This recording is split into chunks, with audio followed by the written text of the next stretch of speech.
দর্শক আমন্ত্রণ জানাচ্ছি সবাইকে নিটল টাটা বিজনেস আওয়ারে। দুপুর 1টায় প্রতিদিন রবি থেকে বৃহস্পতিবার এই অনুষ্ঠান প্রচার হয়ে থাকে। আমরা বিভিন্ন বিষয় নিয়ে এই ব্যবসা বাণিজ্যের বিভিন্ন বিষয় নিয়ে আমাদের প্রতিবেদন প্রকাশ করে থাকি, আমরা আলোচনা করে থাকি। আজও আমাদের একটি বিষয় নিয়ে আমরা আলোচনা করব, সেটি হচ্ছে চামড়া শিল্পের শ্রমিকদের মজুরি। গতকাল centre for policy dialogue CPD tannery শ্রমিকদের জন্য ন্যূনতম মজুরি 22,776 টাকা নির্ধারণের প্রস্তাব করেছে। এটিকে অবশ্য বাস্তবসম্মত বলতে নারাজ ট্যানারি মালিকরা। তারা বলছেন বর্তমান যে ব্যবসার পরিস্থিতি তাতে এই মজুরি কাঠামো কোনোভাবেই বাস্তবায়নযোগ্য নয়। যদিও এটিকে কিছুটা স্বাগত জানিয়েছে শ্রমিক নেতারা। গতকাল ধানমন্ডিতে নিজস্ব কার্যালয়ে তারা এই প্রস্তাব পেশ করে, যেখানে মজুরি বোর্ডের চেয়ারম্যান বলেছেন দুই পক্ষের সাথে আলোচনা করে যৌক্তিক মজুরি নির্ধারণ করা হবে।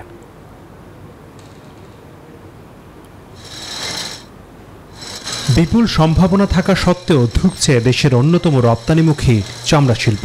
দিনকে দিন কমছে এই খাতের উৎপাদন, ভাটার টান চলছে রপ্তানি আয়ে, যার প্রভাবে চাকরি হারাচ্ছেন শ্রমিকরা। সবশেষ 2018 সালে এই খাতের শ্রমিকদের ন্যূনতম মজুরি 13,500 টাকা নির্ধারণ করা হয়। তবে সিপিডির জরিপ বলছে এখনও এই মজুরি থেকে বঞ্চিত হচ্ছে 60% শ্রমিক। এমন বাস্তবতায় আবারও নতুন মজুরি কাঠামো ঘোষণা করতে যাচ্ছে সরকার। বর্তমান জীবনযাত্রার ব্যয় বিবেচনায় ট্যানারি শ্রমিকদের ন্যূনতম মজুরি 22,776 টাকা হওয়া উচিত বলে মনে করে সিপিডি। 5টি গ্রেডে সাজানো এই মজুরি কাঠামোর প্রথম গ্রেডের প্রস্তাবিত মজুরি 39,270 টাকা। তবে ট্যানারি মালিকরা বলছেন ব্যবসার কঠিন বাস্তবতায় এই মজুরি দেয়া সম্ভব নয়। ন্যূনতম মজুরি প্রস্তাব করছি 22,776 টাকা। আমরা আশা করি যে এরকম একটি নাম্বারের ভিত্তিতে মালিক পক্ষ শ্রমিক পক্ষ আলোচনায় বসলে অবশ্যই তারা সেখান থেকে একটা গ্রহণযোগ্য সমাধানে আসতে পারবে। বাস্তব প্রেক্ষাপটে আসলে যে প্রস্তাবনা দিয়েছেন আমি মনে করি সেটা কোনোভাবেই বাস্তবায়ন সম্মত নয়। শ্রমিকদের পক্ষ থেকে সর্বনিম্ন মজুরি 25,000 টাকা দাবি করা হলেও সিপিডির এই প্রস্তাবকে স্বাগত জানিয়েছেন শ্রমিক নেতারা। তবে মালিকদের বিরুদ্ধে প্রতিশ্রুতি না রাখা ও তাদের অধিকার বঞ্চিত করার অভিযোগ তাদের। ট্যানারি শিল্পের জন্য ইতিমধ্যে আপনারা শুনেছেন যে 3টা মজুরি কমিশন ইতিপূর্বে মজুরি ঘোষণা করা হয়েছিল, কিন্তু সেটার একটাও বাস্তবায়ন করেননি। মালিকদের সাথে যে আমরা 2 বছর পর যে চুক্তিটা করি, এই চুক্তিটারও যদি সম্পূর্ণ বাস্তবায়ন হইতো তাহলে ট্যানারি শিল্পের শ্রমিকদের সমস্যা অনেক ক্ষেত্রে থাকতো না। এই সেক্টরের ব্যাপারে সরকারেরও কিছু ধরনের গাফিলতি ছিল বলে আমার মনে হয়, যার জন্য আজকে বিভিন্ন সমস্যার আমরা সম্মুখীন। দুই পক্ষের সাথে আলোচনা করে যৌক্তিক মজুরি নির্ধারণ হবে বলছেন ন্যূনতম মজুরি বোর্ডের চেয়ারম্যান। মালিক পক্ষের আন্তরিকতা থাকতে হবে, না হলে আমরা দিলেই যে বাস্তবায়ন হবে কিংবা তারা করবে এবং মেনে নেবে, কিন্তু তেমন না। হোসেন শাহাদাত, নিউজ 24, ঢাকা। দর্শক আপনারা প্রতিবেদনে দেখছিলেন এই বিষয়ে আসলে দুই পক্ষেরই মতামত। এই বিষয়ে আমরা আজকে আলোচনা করব। আমাদের সাথে আলোচনায় যুক্ত হয়েছেন মালিক এবং শ্রমিক পক্ষের দুই প্রতিনিধি, একজন ট্যানার্স ওয়ার্কার্স অ্যাসোসিয়েশনের প্রেসিডেন্ট আবুল কালাম আজাদ এবং আছেন ট্যানার্স অ্যাসোসিয়েশন অব বাংলাদেশের ভাইস চেয়ারম্যান মোহাম্মদ মিজানুর রহমান। আপনাদের দুজনকে স্বাগত জানাচ্ছি আমাদের অনুষ্ঠানে। আপনাকে ধন্যবাদ। আমি প্রথমেই জনাব আবুল কালাম আজাদ আপনার কাছে যেতে চাই।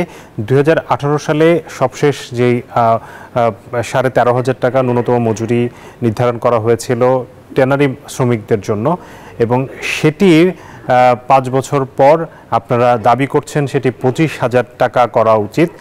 কোন যুক্তিতে বা কোন হিসাবের ভিত্তিতে আপনারা এই দাবিটি করছেন? এবং আপনাদের একটি অভিযোগ রয়েছে যে যেই 13,500 টাকা মজুরি নির্ধারণ করা হয়েছিল 2018 সালে, সেটি কিন্তু 5 বছরেও অনেকগুলো কারখানায় অনেক শ্রমিকরা কিন্তু সেই মজুরি পাচ্ছেন না। সেটি কত শতাংশ শ্রমিক সেই মজুরি থেকে বঞ্চিত রয়েছে এবং সেই মজুরি বাস্তবায়ন কেন হলো না? ধন্যবাদ আপনাকে। আমি প্রথমেই কিছু মনে না করেন, আমি একটু আপনার উপস্থাপনা একটু সংশোধনী এনে আমি কিছু বলতে চাই। জি, আপনি শুরুতেই যেটা বলেছেন যে শ্রমিক নেতারা সিপিডি যে গতকাল যে মজুরি কাঠামো ঘোষণা করেছে এবং একটা মজুরি নির্ধারণ করেছে, শ্রমিক নেতারা সেটাকে স্বাগত জানিয়েছে। আমার মনে হয় এটা কিছুটা বিভ্রান্তিমূলক এবং শ্রমিক নেতাদের পক্ষ থেকে কেউ এটাকে স্বাগত জানাই নাই, রিজেক্টও করেন না। যে আমি আসলে জনাব আব্দুল কালাম আজাদ, আমি যেটি বলতে চেয়েছি সেটি হচ্ছে আপনারা যেটি গতকাল উপস্থাপনা করেছে সিবিডি, সেটিকে আপনারা বলছেন যে এটিকে আসলে দ্বিমত করার কিছু নাই, অনেকগুলো বিষয়, এবং সেখানে আপনারা 25,000 টাকা করেছেন, দাবি করেছেন। ওনারা যেটি করেছে সেটি আপনারা বলেছেন যে সেটি ঠিক আছে, বাট সেটিকে 25,000 মানে আপনারা আপনাদের জায়গাটাতেই আপনারা দাবি করছেন, তবে সিপিডি যেটি করেছে সেটিকে আপনারা কিন্তু মানে আপনারা সেটির বিরুদ্ধেও কিন্তু কিছু বলেন নাই। আমরা বিরুদ্ধে কিছু বলি নাই, কিন্তু আমরা বলেছি সিপিডির মতো একটা প্রতিষ্ঠান করেছে, সেটা অনেক তথ্য এবং অনেক কিছু নিয়ে, যেগুলি আমাদের হয়তো আগামী 25,000 টাকা অর্জনে বা 25,000 টাকা আদায়ে সেই সব তথ্য উপাত্ত আমাদের কাজে লাগে। জি, যেহেতু পার্থক্যটা আসলে খুবই কম আপনাদের দাবির সাথে সিপিটির যেটি বলেছে পার্থক্য কিন্তু 2,000 টাকার মতো, তো সেই জায়গাটাতে আপনাদের খুব বেশি আপত্তি ছিল না। জি, আপনি বলুন। না, আপনি যেটা বললেন সেটা হলে একটা খুব বেশি আপত্তি ছিল না, কিন্তু আমরা সেটা স্বাগত জানিয়েছি, আমার মনে হয় সেটা সঠিক নয়। তো ধন্যবাদ আপনাকে আবার। সেটা আমাদের যে দাবি আমরা 25,000 টাকা করেছি, সেই 25,000 টাকার আমাদের মূল মেসেজ হচ্ছে যে আমরা আমাদের আগের যে মজুরি কমিশন 18 সনে যেটা ঘটনা হলো, সেই ঘোষণার সময় যে মজুরি কাঠামো ছিল 13,500 মিনিমাম, সেই মজুরি কাঠামোর মধ্যে সুস্পষ্ট ভাবে উল্লেখ আছে প্রতি 5 বছর পরে যখন হয়, প্রতি 1 বছর পর পর ঘোষিত মজুরির সাথে 5% মজুরি ইনক্রিমেন্ট হিসেবে যোগ হবে। সুতরাং আমরা প্রথম ক্যালকুলেশন করেছি যে 5 বছর থেকে আরো বেশি সময় যখন নতুন ভাবে মজুরি ঘোষণা হবে, সুতরাং ওই 13,500 সাথে প্রতি বছরের জন্য 5% ইনক্রিমেন্ট যোগ করে তার সাথে আমরা টোটাল করে একটা হিসাব করেছি, এবং আগামী 5 বছর পর্যন্ত যে আগামী 5 বছরের জন্য যে নতুন মজুরি কাঠামো ঘোষণা হবে, কারণ ওই সময় আর নতুন কোনো হবে না। সুতরাং বর্তমান দ্রব্যমূল্য, জীবনযাত্রার ব্যয়, সামগ্রিক চিকিৎসা খরচ সবকিছু বিবেচনা করে আমরা মনে করেছি যে 25,000 টাকা হলে ট্যানারি শ্রমিকরা মোটামুটি ভাবে একটু জীবনযাপন করতে তার সহজ হবে, এবং এটা শ্রমিকদের জন্য একটু গ্রহণযোগ্য হবে বলে মনে করেছি, এবং সেইভাবে তথ্যপাত্র দিয়েই আমরা মজুরি কমিশনে আমাদের প্রস্তাবনা উপস্থাপন করেছি। কিন্তু সেটি আপনি কি মনে করেন যে বর্তমানে শিল্পের যে অবস্থা, সেখানে মালিকদের পক্ষে এই 25,000 টাকা দেওয়া এই মুহূর্তে সম্ভব? দেখুন, বিষয়টা হচ্ছে আমরা আমাদের প্রয়োজনীয়তার কথা বলেছি, এবং প্রয়োজনীয়তার জাস্টিফিকেশন গুলি আমরা সুস্পষ্ট ভাবে সেখানে তুলে ধরেছি। সেখানে মিনিমাম মজুরি বোর্ডে মালিক পক্ষের প্রতিনিধি আছে, আমাদের শ্রমিকদের প্রতিনিধি আছে, ইন্ডিপেন্ডেন্ট সদস্য আছে, সম্মানিত চেয়ারম্যান আছেন।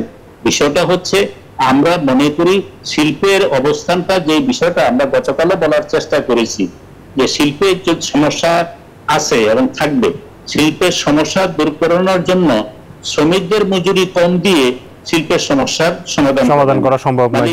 যদি ব্যবসা খারাপ হচ্ছে, মালিকদের ব্যবসা খারাপ হচ্ছে, সুতরাং মালিকদের ব্যবসার জন্য যে ধরনের সংকটগুলি তৈরি হয়েছে, কেন ওনারা ব্র্যান্ডের কাছে ইউরোপিয়ান ইউনিয়নে চামড়া বিক্রি করতে পারছেন না, কম দামে অন্য দেশে বিক্রি করেন, তার জন্য নিশ্চয়ই ওনারা ক্ষতিগ্রস্ত হচ্ছেন।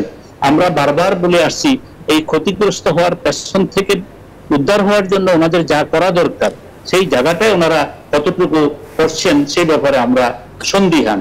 কারণ যদি আপনি ব্র্যান্ডের কাছে চামড়া বিক্রি করতে না পারেন, ইউরোপে যদি বিক্রি করতে না পারেন, আপনি যদি কোয়ালিটি মেনটেন না করেন, আপনি যদি এনভায়রনমেন্ট ফ্রেন্ডলি না হন, শুধুমাত্র আপনি অন্য কম দামে চামড়া বিক্রি করলেন আপনাদের কারণে, পলিসির কারণে, আর সেই জায়গায় যারা কাজ করবেন তাদের তো কম বেতন দিয়ে, মজুরি কম দিয়ে তো মালিকদের এই ক্ষতির পোষানো যাবে না।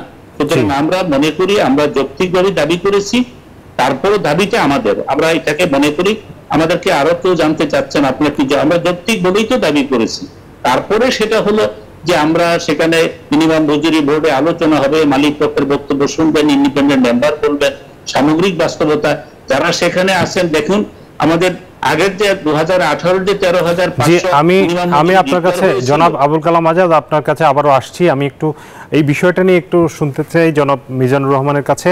জনাব মিজানুর রহমান, আপনাদের বিরুদ্ধে সবসময় একটি অভিযোগ থাকে যে আপনারা আসলে এই ব্যবসাটার আসলে অনেক সম্ভাবনা ছিল, যেহেতু এই বাংলাদেশের একটিমাত্র শিল্প যেটির আসলে সম্পূর্ণ কাঁচামাল দেশেই পাওয়া যায় এবং বাংলাদেশে খুবই মানসম্মত কাঁচামাল অর্থাৎ চামড়া পাওয়া যাচ্ছে, কিন্তু আপনারা সেটিকে সেভাবে কাজে লাগাতে পারেননি।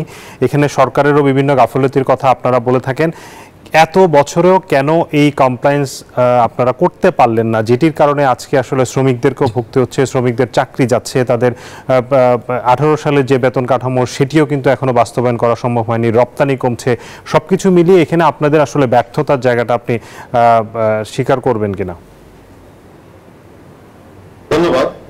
আপনারা জানেন যে আমাদের যে ট্যানারি শিল্পের যে সম্ভাবনা, সেটার জন্যই কিন্তু আমরা হাজারীবাগ থেকে সাভারে স্থানান্তরিত হয়েছি এবং একটা আধুনিক শিল্পনগরী পাবো সেই প্রত্যাশাটা কিন্তু আমাদের পূরণ হয়, যার কারণে আমরা এখনো কিন্তু কমপ্লায়েন্স অর্জন করতে পারি। আমরা আসলে এখন আর আমাদের ট্যানারি স্টেটের প্রবলেমগুলি নিয়ে আমরা বেশি আর খুব বেশি কথাবার্তা বলতে চাচ্ছি না, কারণ যে এটা আসলে এখন আমাদের নিয়তিরই ফল এবং সবকিছু আলটিমেটলি আমাদেরই ভোগ করতে হয়। আমরা কিন্তু 2017 সালে বলেছিলাম যে একটা আধুনিক শিল্পনগরী আমাদেরকে দেন, আমরা যেন কমপ্লায়েন্স অর্জন করি। আপনি জানেন যে কিছুদিন পূর্বে 6 মাস পূর্বেই কিন্তু আপনার একজন বিশ্বমানের অডিটর বিশ্বনাথন ইন্ডিয়ান, উনি কিন্তু আমাদের দেশের এই ট্যানারি শিল্প ভিজিট করেছেন এবং আমাদেরকে আশ্বস্ত করেছেন যে আমাদের ট্যানারি শিল্পনগরীতে অন্তত 10টি ট্যানারি এই মুহূর্তে এলডব্লিউজি সার্টিফিকেট বা কমপ্লায়েন্স অর্জন করতে পারে, কিন্তু আমরা বিভিন্ন কারণে বেসিকের ব্যর্থতা এবং শিল্প মন্ত্রণালয়ের ব্যর্থতার কারণে আমরা কিন্তু আজকে কমপ্লায়েন্স অর্জন করতে পারছি না, যার কারণে আমরা যেটা আমাদের কালাম সাহেব বলেছেন যে আমরা কিন্তু ইউরোপিয়ান মার্কেটে প্রবেশ করতে পারতেছি না এবং আমরা আমাদের যে পণ্য সেগুলি ন্যায্য মূল্য পাচ্ছি না। আমরা কমপ্লায়েন্স বিহীন যে সমস্ত কাস্টমার আছে, বিশেষ করে চায়না এবং ভিয়েতনাম, তাইওয়ান, এই সমস্ত দেশে কিন্তু আমরা আমাদের প্রোডাক্টগুলি বিক্রি করছি এবং সেটা অনেক কম মূল্যে বিক্রি করতে হচ্ছে। এবং আপনি যদি বিগত 2 বছরের টাকা দেখেন, সেখানে আপনি দেখবেন যে আমরা যেখানে $1.20 এভারেজে চামড়া বিক্রি করতাম পার স্কোয়ার ফিট, সেটা কিন্তু এখন আপনার 70 থেকে 80 সেন্ট পার স্কোয়ার ফিট চামড়া আমরা বিক্রি করতে পারছি। সুতরাং আমাদের প্রাইসের জায়গাটা কিন্তু অনেকাংশে হ্রাস পেয়েছে এবং তার মধ্যে চলে এসেছিল আমাদের 2018 সালের আমাদের যে মজুরি কমিশন, তারপরে কিন্তু আমরা কোভিডের একটা বড় ধরনের ধাক্কার ভিতর দিয়ে চলতে হয়েছে, আমাদের ফ্যাক্টরি বন্ধ রাখতে হয়েছে এবং আমাদের এক্সপোর্ট ব্যাহত হয়েছে, যার কারণে আমরা কিন্তু শ্রমিকদের যে ন্যায্য, আপনি যেটা বললেন যে অনেক ট্যানারি এটা বাস্তবায়ন করতে পারেনি, সেখানে হামলা রয়েছে। তাছাড়া আপনারা জানেন যে আমরা শ্রমিক ট্রেড ইউনিয়নের সাথে কিন্তু আমাদের প্রতি 2 বছর পর পর একটা চুক্তি হয়ে থাকে বেতন বৃদ্ধি, সেটা কিন্তু আমরা 2021-22 আমরা একটা চুক্তি করেছি ওনাদের সাথে, 22-তে যেটা কার্যকর হবে সেটা কিন্তু আমরা অলরেডি কার্যকর করেছি এবং সেই জায়গায় কিন্তু আমাদের যারা আমাদের ট্রেড ইউনিয়ন ভুক্ত ট্যানারি আছে, বাইরে হয়তো বা কিছু ট্যানারি বাদ করেছে, তাদের কিন্তু আমরা বেতনটা সেই চুক্তি অনুযায়ী আমরা পুরোপুরি মেনটেন করতে পারছি বলে আমরা মনে করছি।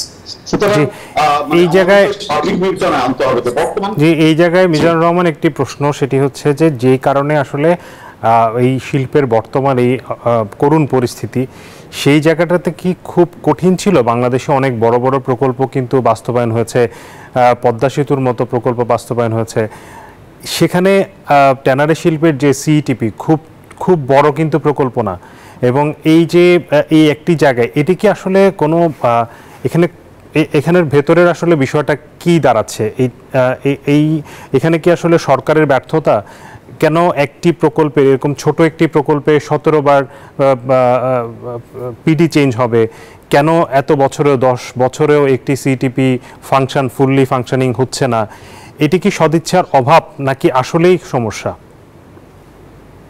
না, এটা সদিচ্ছার অভাব। আমি বলবো যে এটা সদিচ্ছার অভাব। আপনারা জানেন যে এই প্রকল্পটি যখন শুরু করা হয়েছে, বারবার এটা সময় পরিবর্তন করা হয়েছে, তখন কিন্তু এই দুই অ্যাসোসিয়েশন, আমাদের যে 2টি অ্যাসোসিয়েশন আছে, তার কিন্তু তাদের নেতৃবৃন্দ কারোর সাথেই কোনো ধরনের পরামর্শ বা আলোচনা করা হয়নি। কোন কোম্পানি কি দিয়ে কাজ করাচ্ছে, কি কাজ করাচ্ছে, এই যে মেশিনারিজ গুলি আনছে, তার যে প্রি ইন্সপেকশন, তাতেও কিন্তু আমাদের ট্যানারি মালিকদেরকে এখানে ইনভলভ করা হয়নি। এটা সম্পূর্ণ শিল্প মন্ত্রণালয় বেসিক তার নিজস্ব ভাবে করেছে এবং সেখানে তারা বুয়েটকে একটা পরামর্শের প্রতিষ্ঠান হিসেবে নিয়োগ দিয়েছে।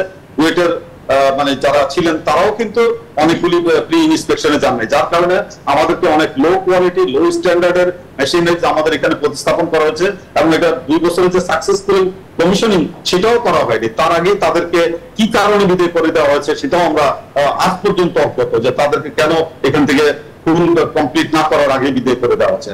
এবং আপনি জানেন যে আপনি যেটা বললেন যে এটা আসলে সদিচ্ছার অভাব কিনা, হ্যাঁ সদিচ্ছারই অভাব, কারণ আপনি জানেন যে এখানে মাত্র 100 থেকে 150 কোটি টাকা আমাদের যদি আপনার মানে এখানে সরকার বিনিয়োগ করতো বা বিসিক বিনিয়োগ করতো, বিসিকের কাছে কিন্তু 3 থেকে 4,000 কোটি টাকার অলস মানি পড়ে আছে, তারা কিন্তু আমাদেরকে এখানে এই টাকাটা বিনিয়োগ করতে পারতো। আমরা বারবার ধন্যবাদ দিচ্ছি। আমরা ইটালি একটা কোম্পানি, ইটাল পজিটি নামে একটা কোম্পানি আছে, তাদের সাথে নেগোসিয়েশন পর্যন্ত করে দিয়েছি এবং মিনিস্ট্রি লেভেলে, সরকারি লেভেলে আলোচনা করা হয়েছে।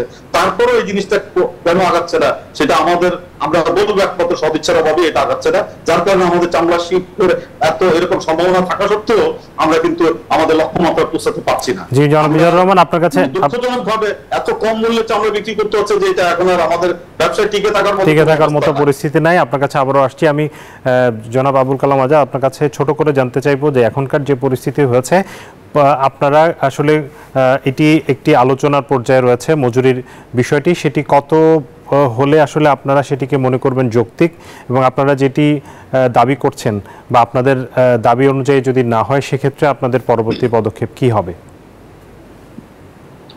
ধন্যবাদ আপনাকে। আমার মনে হয় যে আমি একই কথা বলবো, যে সেটা হচ্ছে যে আমরা যৌক্তিক দাবি উত্থাপন করেছি, এটা আমাদের শ্রমিকদের পক্ষ থেকে। সুতরাং যেখানে আমাদের মিনিমাম মজুরি বোর্ডের সম্মানিত চেয়ারম্যান, অন্যান্য মেম্বাররা আছেন, সামগ্রিক বিবেচনায় ওনারা কোথায় যান সেখানে আমাদের ইউনিয়নের পক্ষ থেকে আমাদের মেম্বার আছেন, সেখানে থাকবেন। আমরা আশা করি ট্যানারি শিল্পের মধ্যে আপনি যেই প্রসঙ্গটা বললেন, আমাকে যদি খুব অল্প সময় দেন, সেটা হলে যে আমাদের ট্যানারি অ্যাসোসিয়েশন বা চেয়ারম্যান সাহেব বললেন যে এখানে সরকারের, আমিও একমত তার সাথে, যে এখানে সরকারের শুরুতেই পরিকল্পনায় ভুল ছিল। পাশাপাশি আমি সম্মানিত মালিকদের উদ্দেশ্য বলি যে আলটিমেট বেনিফিশিয়ারি ট্যানারিয়াল একটা সেক্টর, আমাদের দেশের ঐতিহ্যবাহী সেক্টর, এই সেক্টরটা আজকে এই পর্যায়ে চলে আসলো, যারা মূল বেনিফিশিয়ারি তাদের রোলটাও খুব সঠিক ছিল বলে আমার কাছে মনে হয় না। কিন্তু এখন আমরা ক্ষতিগ্রস্ত হচ্ছি, বেশি ক্ষতিগ্রস্ত হচ্ছি। মালিকরা হয়তো এখন ব্যবসাতে লাভ করতে পারছেন না, কিন্তু আমাদের শ্রমিকরা চাকরিচ্যুত হচ্ছে, আমাদের ছেলেমেয়েরা এখন না খেয়ে মরার পথে আছে। ইতিমধ্যে ট্যানারি শ্রমিকের সংখ্যা কমে কমে এখন অলমোস্ট 35 to 40% শ্রমিক চাকরিচ্যুত হয়ে গেছে। এক্ষেত্রে আপনি যেটা বললেন, আমাদের ট্যানারি শিল্পে একটা ঐতিহ্য আছে, মালিক শ্রমিক, আমরা যেটা মিজান সাহেব বললেন, আমরা দ্বিপাক্ষিক চুক্তি করি, আলাপ আলোচনা করি। অনেক শিল্প কারখানায় সঠিক বেঠিক জানি না বলে যে শিল্প অসন্তোষের জন্য শিল্প ধ্বংস হয়ে যায়, ক্ষতিগ্রস্ত। জি জনাব আবুল কালাম আজাদ, আপনাকে বলতে পারি, দ্রুততার সাথে বলতে পারি, আমি শেষ করতেছি, ট্যানারি শিল্পে কিন্তু শ্রমিক অসন্তোষ কম। তাহলে সেই আজকে এই ভুলের কারণে অথবা পরিকল্পনার ভুলের কারণে অথবা দায়িত্বহীনতার কারণে আমরা ক্ষতিগ্রস্ত হচ্ছি। আপনি যে কথা বলছেন এই কথা বলতে চাই, আমরা আশা করি পূর্বের ঐতিহ্য ধরে আমরা মিনিমাম ওয়েজ বোর্ডও কিন্তু আমাদের ট্যানারি শ্রমিকদের কোনো মিছিল করতে হয় নাই, মিনিমাম মজুরি বোর্ড ঘেরাও করতে হয় নাই। মিনিমাম মজুরি বোর্ড মালিক শ্রমিক যৌথভাবে আলোচনা করে শেষ করেছে। এবারও আমরা আশা করি সেভাবেই হবে। যদি না হয়, কারণ আমাদের দেয়ালে পিঠ থেকে গেছে, যদি না হয় তাহলে অবশ্যই আমাদেরকে মানে একটা পদক্ষেপ নিতে হবে, কারণ আমাদের দেয়ালে পিঠ থেকে গেছে, আমাদের অস্তিত্বের লড়াই। জি জি, অস্তিত্বের লড়াই। জনাব মিজানুর রহমান, আপনি শুনলেন যে এটি শ্রমিকদের অস্তিত্বের লড়াই। আপনারা আসলে গতকাল আপনাদের সভাপতি শাহিন আহমেদ বলেছেন যে এই যেটি প্রস্তাব করা হয়েছে, এমনকি সিপিডির পক্ষ থেকেও যেটি প্রস্তাব করা হয়েছে সেটিও আসলে মানা সম্ভব নয়। কতটুকু হলে আপনারা মানে আপনাদের কাছে এই মুহূর্তে যৌক্তিক মজুরি কাঠামো আসলে কি, ন্যূনতম মজুরি সংখ্যাটা আপনার কাছ থেকে একটু জানতে চাই। সরাসরি এই মুহূর্তে আসলে আমাদের কোনো ফাইনাল সিদ্ধান্ত আমরা নিতে পারি নাই। তবে আমি একটা জিনিস আপনাদেরকে বলি, সিপিডির সেই গবেষণায় উঠে এসেছে যে আমাদের পার্শ্ববর্তী দেশ ভারত, ওইখানে 3টা স্টেটের মজুরি কাঠামো উঠে এসেছে, পাকিস্তানি মজুরি কাঠামো উঠে এসেছে। যারা আমাদের মতো কালচারেই বা ট্যানারি শিল্প পরিচালনা করতেছে, তাদের যে প্রাইসটা ওইখানে দেখানো হয়েছে, আমরা আশা করতেছি যে সেটা থেকে কিন্তু বর্তমানে আমাদের স্ট্যান্ডার্ড খুব কাছাকাছি আছে। হয়তোবা তার সাথে সামঞ্জস্যপূর্ণ রেখে এবং আমাদের শ্রমিকদের কথা বিবেচনা করে আমরা কিন্তু মজুরি বাড়াবো, কিন্তু সেটা যেন যৌক্তিক পর্যায়ে হয়, সেটাতে যেন আমরা ট্যানারি ইন্ডাস্ট্রি সার্ভাইভ করতে পারি। কারণ আপনারা জানেন যে গার্মেন্টসে যেমন আপনার শ্রমিকদের মজুরি বাড়লে সাথে সাথে বায়ারদেরকে প্রেশার দিয়ে আপনার মূল্য বাড়াইতে পারে, আমাদের কিন্তু সেই স্কোপটা নাই, যেটা আমাদের কালাম সাহেব কিছুক্ষণ আগেই বলেছেন আমরা ইউরোপে বিক্রি করতে পারছি না। সুতরাং আমাদের সার্বিক বিবেচনা করে আমরা যেন ট্যানারি ইন্ডাস্ট্রিগুলি আমাদের সঠিকভাবে আমরা বাঁচতে পারি এবং শ্রমিকরাও যেন আমাদের সাথে একইভাবে কাজ করতে পারে। আমরা জানি যে এই শ্রমিকগুলি স্পেশালাইজড, এরা শুধু ট্যানারি শিল্পে কাজ করবে এবং এরা বংশ পরম্পরায়ও কাজ করে। সুতরাং আমরা তাদেরটা অবশ্যই কনসিডারেবল ভাবে দেখবো এবং আমরা ওইভাবে একটা যৌক্তিক মূল্য। জি, অবশ্যই আপনারা দুই পক্ষে মিলে নিশ্চয়ই যৌক্তিক একটি মজুরি নির্ধারণ করবেন। অসংখ্য ধন্যবাদ জনাব মিজানুর রহমান, অসংখ্য ধন্যবাদ জনাব আবুল কালাম আজাদ। দর্শক, আমরা ট্যানার শিল্পের মজুরি নির্ধারণ বিষয়ে আমরা আলোচনা করছিলাম। এই মুহূর্তে চলে যাচ্ছি অন্যান্য সংবাদে। সরকারের নীতির প্রতি যদি জনসমর্থন থাকে তবে বৈদেশিক অর্থনীতির স্বার্থ রক্ষা সহজ হয়, জানিয়ে আপোষ করতে হয় না, এমন মন্তব্য করেছেন অর্থনীতিবিদ ডক্টর ওয়াহিদুদ্দিন মাহমুদ। রোববার বণিক বার্তা ও ঢাকা বিশ্ববিদ্যালয়ের উন্নয়ন অধ্যয়ন বিভাগ আয়োজিত আন্তর্জাতিক সম্মেলনে অংশ নিয়ে এসব কথা বলেন তিনি। বলেন, সরকারের নীতির সাথে যেন জনগণের সম্পৃক্ততা থাকে এবং তা নিয়ে জনগণ স্বাধীন মতামত প্রকাশ করতে পারে, ডিবেট করতে পারে, তা খুবই গুরুত্বপূর্ণ, যা সাফল্যের সাথে করে দেখিয়েছে ভিয়েতনাম। জোর দেন বাংলাদেশের কূটনীতিকে দক্ষতা বাড়ানোর।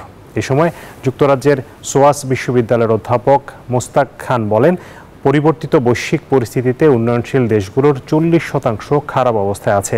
বাংলাদেশের মতো দেশে যারা অর্থ পাচার করছেন তাদের শাস্তির আওতায় নিয়ে আসার আহ্বানও জানান তিনি। যদি জনগণের চোখে বৈধতা থাকে, আত্মবিশ্বাসী হয় এবং সরকারের নীতির প্রতি জনসমর্থন যদি থাকে, তাহলে দেশের বৈদেশিক অর্থনৈতিক স্বার্থ রক্ষা অনেক সহজ হয়।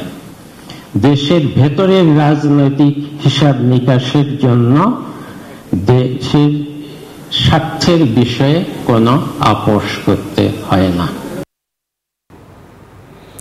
দর্শক, 2 দিনব্যাপী এই সম্মেলনের খবরাখবর রাখছেন আমাদের সহকর্মী বাবু কামরুজ্জামান। আমরা সরাসরি তার কাছ থেকে আরো বিস্তারিত জানতে চাই। জি বাবু, নিশ্চয়ই আপনি আপনাকে শুনতে পাচ্ছেন। আজকে আসলে একটি সেশন শেষ হয়েছে, আরো কয়েকটি সেশন রয়েছে। কি আলোচনা হয়েছে এবং পরবর্তী সেশনগুলোতে আসলে কি আলোচনা হবে আপনার কাছ থেকে জানতে চাই।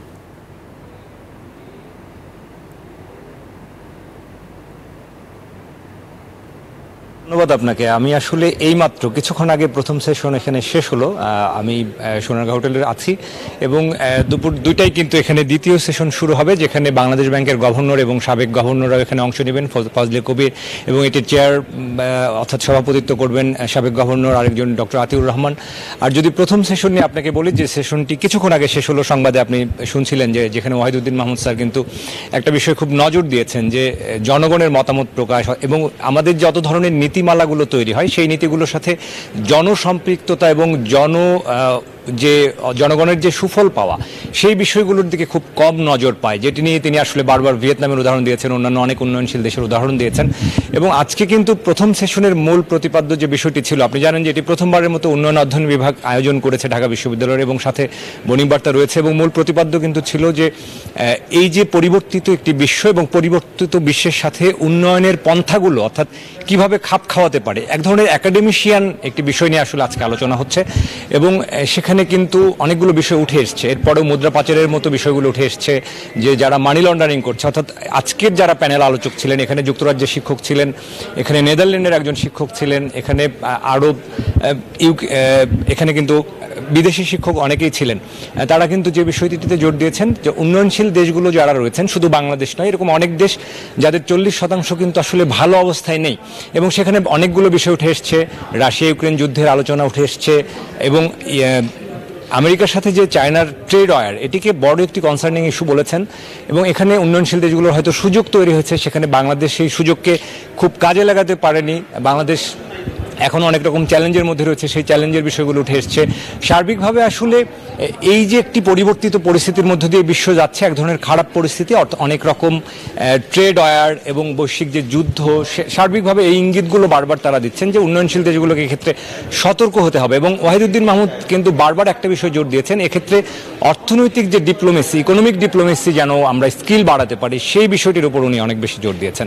তো সার্বিকভাবে আসলে প্রথম সেশনে এই বিষয়গুলো উঠে এসছে এবং উন্নয়নশীল দেশগুলো কী ধরনের নীতি পদক্ষেপ তারা নিতে পারেন যেটিতে আসলে আরও বেশি জনসম্পৃক্ততা হতে পারে এবং জনগণ যেন সেই নীতির সুফল পান, সেই বিষয়গুলো উঠে এসছে। এবং সব ক্ষেত্রে বিশেষ করে আর্থিক খাতে যে আমাদের সুশাসনের ঘাটতি রয়েছে, জবাবদিহিতার ঘাটতি রয়েছে, সেটিও কিন্তু আমাদের দেশের শিক্ষকরা আসলে বলেছেন। আর দ্বিতীয় সেশন কিছুক্ষণ পর শুরু হবে। শাহাদাত, আমরা নিশ্চয়ই সেখানে কিন্তু বাংলাদেশ ব্যাংকের গভর্নর আজকের যে দ্বিতীয় সেশনে আলোচনার বিষয়, সেখানে কিন্তু ফিসক্যাল পলিসি, মনিটারি পলিসি নিয়ে আলোচনা হবে। সেখানে যে ভঙ্গুর বিষয়গুলো রয়েছে, সামষ্টিক অর্থনীতির আমরা রিজার্ভ নিয়ে চাপ রয়েছে, আমরা জানি ডলার সংকট রয়েছে, এই বিষয়গুলো নিশ্চয়ই উঠে আসবে এবং পরবর্তী সেশনের আরও আপডেট নিশ্চয়ই আপনাদেরকে জানাতে পারবো। এই মুহূর্তে এই ছিল আমার কাছে। শাহাদাত। জি বাবু, আপনাকে ধন্যবাদ। আমরা জানেন যে এই বর্তমান আসলে অর্থনীতির যে সংকটময় পরিস্থিতি, এই মুহূর্তে আসলে এই ধরনের আলোচনা খুবই গুরুত্বপূর্ণ এবং এখানে যেহেতু নীতি নির্ধারকরা রয়েছেন, তারা নিশ্চয়ই এখান থেকে যেসব পরামর্শগুলো উঠে আসবে তার আলোকে সঠিক পদক্ষেপ নেবেন। অসংখ্য ধন্যবাদ বাবু আপনাকে। দর্শক, আমরা শুনছিলাম বাবু কামরুজ্জামান আমাদেরকে জানাচ্ছিলেন বাংলাদেশের অর্থনীতি নিয়ে যে আলোচনা চলছে সে বিষয়ে। এই মুহূর্তে নিটোল টাটা বিজনেস আওয়ারের সময় হলো একটি বিরতির। ফিরবো একটু পর, সাথেই থাকুন।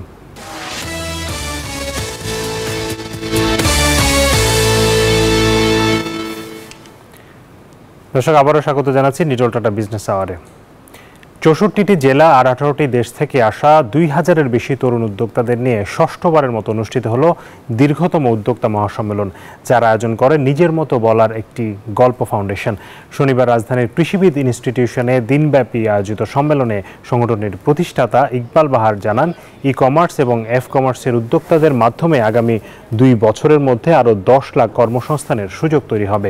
সংগঠনটির দাবি, ইতিমধ্যে এই প্ল্যাটফর্ম থেকে লক্ষাধিক উদ্যোক্তা হয়েছেন এবং গত 6.5 বছরে বদলে গেছে 12,50,000 তরুণ তরুণীর জীবন।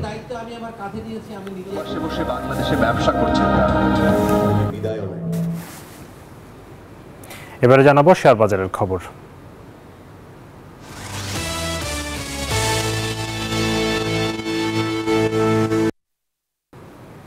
দর্শক, সপ্তাহের প্রথম কর্মদিবসে লেনদেন চলছে পুঁজিবাজারে। এই মুহূর্তে লেনদেনের সবশেষ পরিস্থিতি জানতে চলে যাচ্ছি ঢাকা স্টক এক্সচেঞ্জের ওয়েবসাইটে।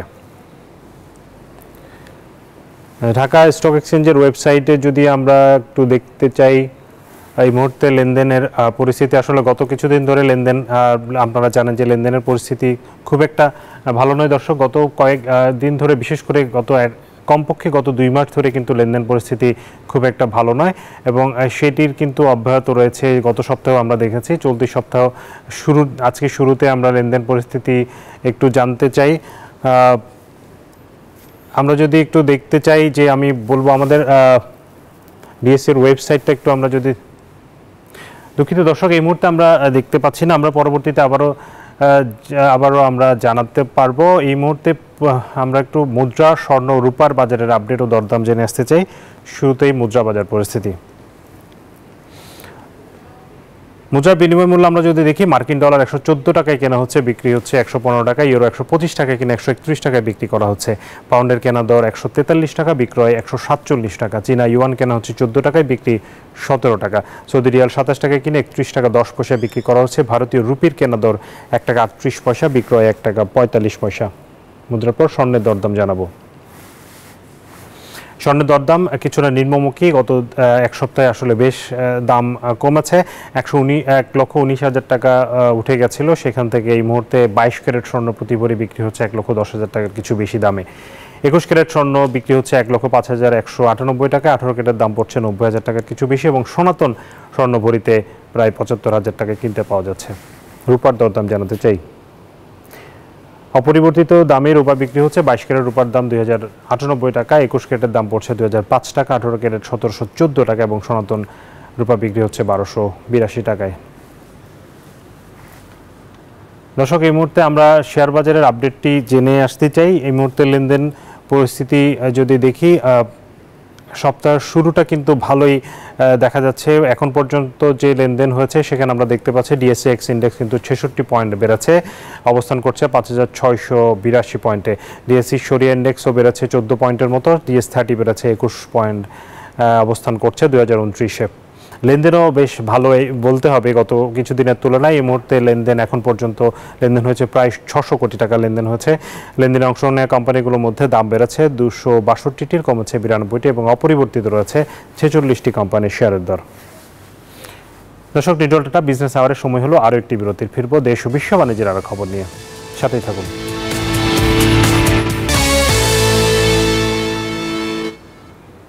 আবারও স্বাগত জানাচ্ছি নিটল টাটা বিজনেস আওয়ারে। এবারে জানাবো জনপদের শিল্প ও বাণিজ্যের খবর।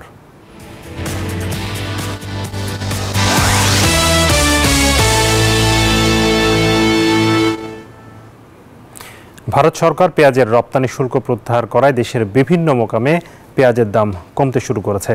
তবে ভিন্ন চিত্র দেখা গেছে ফরিদপুরে। প্রতি কেজি পেঁয়াজ খুচরা পর্যায়ে 60 থেকে 65 টাকা দরে বিক্রি হচ্ছে, আর পাইকারি পর্যায়ে বিক্রি হচ্ছে 55 থেকে 56 টাকায়। পেঁয়াজ উৎপাদনের শীর্ষে থাকা এই জেলায় পেঁয়াজের দাম বেশি হওয়ায় হতাশ ক্রেতারা। বিক্রেতারা বলছেন, দেশি পেঁয়াজের চাহিদা বেশি থাকায় দাম কমছে না। এছাড়া মোকামগুলোতে পেঁয়াজের দাম বেশি থাকায় স্বল্প লাভে বিক্রির কথা জানিয়েছেন তারা। দেশে বিদ্যুৎ উৎপাদন কেন্দ্র গড়ে উঠলেও পাওয়া যায় না প্রকৌশলী। বেশিরভাগ বিদেশি প্রকৌশলী দিয়ে চলছে বিদ্যুৎ কেন্দ্র। তাই দেশের প্রকৌশল বিশ্ববিদ্যালয়ে পড়ুয়া নবীন প্রকৌশলীদের পাওয়ার প্ল্যান্টের ওপর ক্যারিয়ার গড়তে প্রশিক্ষণ দিচ্ছে পায়রা তাপ বিদ্যুৎ কেন্দ্র। পটুয়াখালী থেকে শিকদার জুবায়ের হোসেনের তথ্য ছবিতে ডেস্ক রিপোর্ট।